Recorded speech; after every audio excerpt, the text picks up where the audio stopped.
Hi, I'm Nikki, the Obsessive Bookseller. Welcome to my channel. Today I would like to review The Wolf by Leo Carew. First book in Under the Northern Sky series, and from the very first page was nothing like I thought it was going to be. He starts out describing footsteps on these cobbled streets, and right there I'm like, wait a minute, hold up. I thought this was going to be like an indigenous story where you follow these very native tribes in a very harsh environment, very cold feeling, kind of like The Shadow of the Gods by John Gwynne. That's what I was expecting from this novel, but in fact, it was kind of like an urban, like a fantasy urban political story. There were a lot of battle scenes and prostrating and stuff, but I'd say like 90% of the book was more about like the implications from all of that as opposed to the actual fights. And don't get me wrong, I really love a good politically driven novel. It almost worked for me well. There were a couple things that I thought were a little weak. For example, the main character, he's put in this position where he can either like fly or fail depending on the choices that he makes. And personally, I thought a lot of the things that he chose to do and a lot of the allies he was able to gather all came just a little too easy. Nothing really went wrong for this guy. Everything just seemed to work out and he didn't really have to put a lot of effort into it. And so for that reason, I felt like the character, even though he was the main character, was a bit flat because there was no inner struggle there. And so, yeah, there was really nothing for him to grow from or through.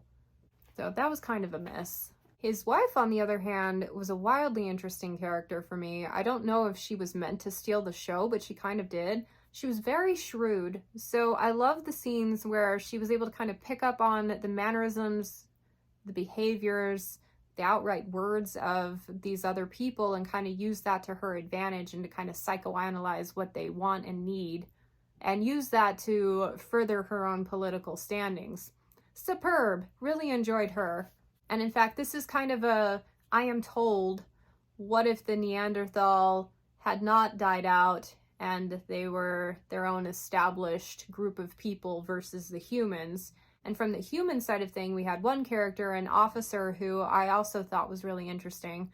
In fact, some of the most poignant scenes in the story were his. The problem is they really didn't feel like they belonged in the story. They didn't really add anything to the whole for me. They felt kind of out of place, as if they were written beforehand and then just tried to, like, kind of shoved into what we had. My patron Sonia kind of gave me the words for this, but like after about the halfway point, I lost the thread of the story, the thread of the plot. I wasn't sure exactly what we were working towards. I wasn't sure how all of these little events really added up to anything. It just felt like we were a little bit aimless, and it was a bit odd. It was at the point where you're hoping things are really starting to amp up. The political stuff is getting more intense, like they were building up to some sort of battle or whatever, but it just felt kind of tangent-y.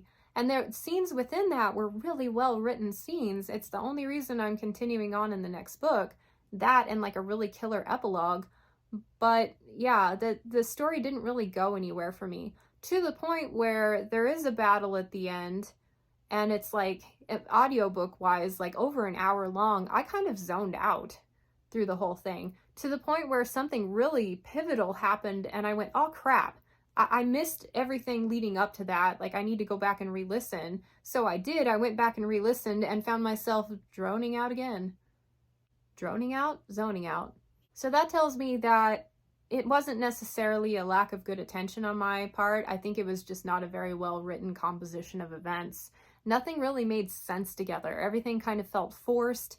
And when something happened, it was so out of nowhere that like there was no setup for it. And so I went back looking for setup and couldn't find it.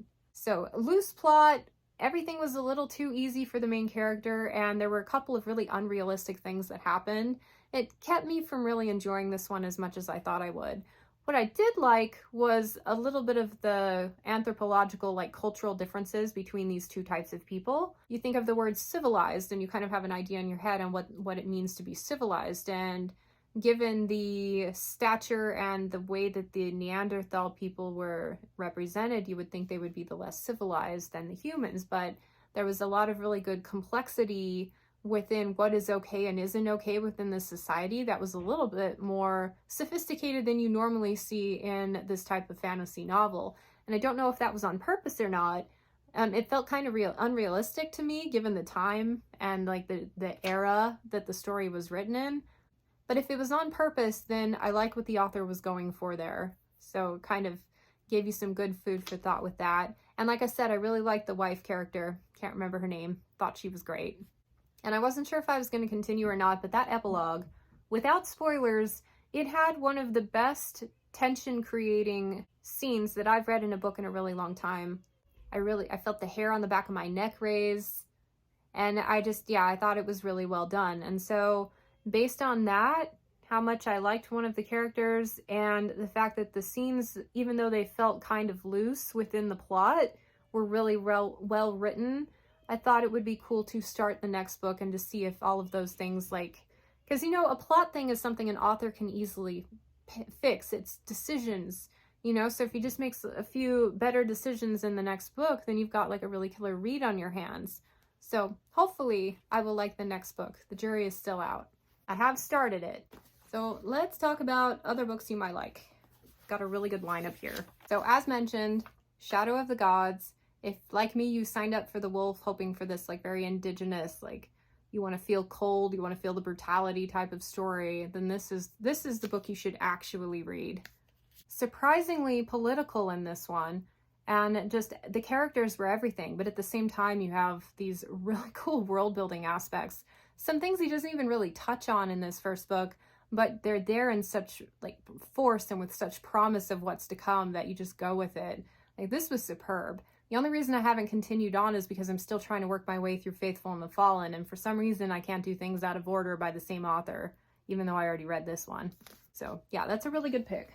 1,000 Names by Django Wexler. This one is comparable when you consider the campaign scenes from The Wolf.